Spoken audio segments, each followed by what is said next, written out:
Instead of the squeaky wheel getting oiled, the squeaky wheel got witch-hunted and crushed. That's how defense counsel William Bischoff described the Department of Labor's response to George Chambers.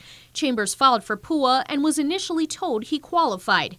However, after 2.5 months passed, he had yet to receive any financial assistance. He then called in and complained to the director's office, who noted a red flag in his case.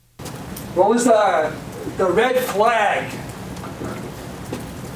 in Mr. Chambers' file that Christiane Edidog started testifying about? The defense argued that DOL was unable to identify what the red flag in Chambers' application was, and even admitted that he did in fact qualify for PUA because he was unable to work through the pandemic and had a child to take care of. Edidog finally conceded it, kind of didn't even want to look at him when she finally conceded it, but yeah, like, why are we doing this? But according to prosecuting attorney Dennis Lee, Chambers had not been paid out because he failed to provide any proof of employment when he submitted his application to the DOL, and what he gave after he was asked raised alarms.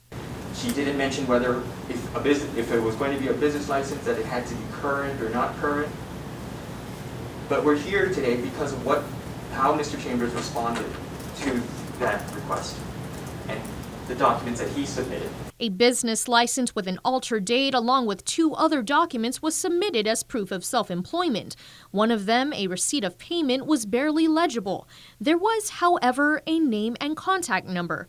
And Evangeline Cepeda of Century Realty 21 was hired as a project manager for the residence where Chambers was a tenant in 2019. Cepeda previously stated that she had no recollection of Chambers ever working for her.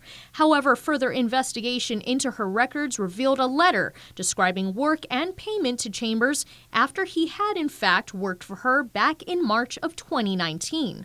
It could be very clear exactly what Ms. Edidog was looking for, and in fact, it exists. However, that was not what was submitted to Ms. Edidog. Bischoff said that this has become not so much a legal case, but a morality play, and that the only reason they're going after his client is because, quote, he was being a pest.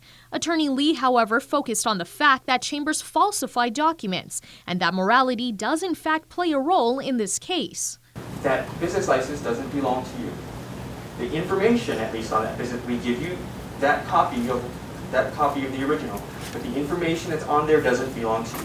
When we talk about morality and what's material, well, it's always material whether or not something is yours. Jury deliberation is currently underway. Reporting for Guam's News Network, I'm Tyler Matanane.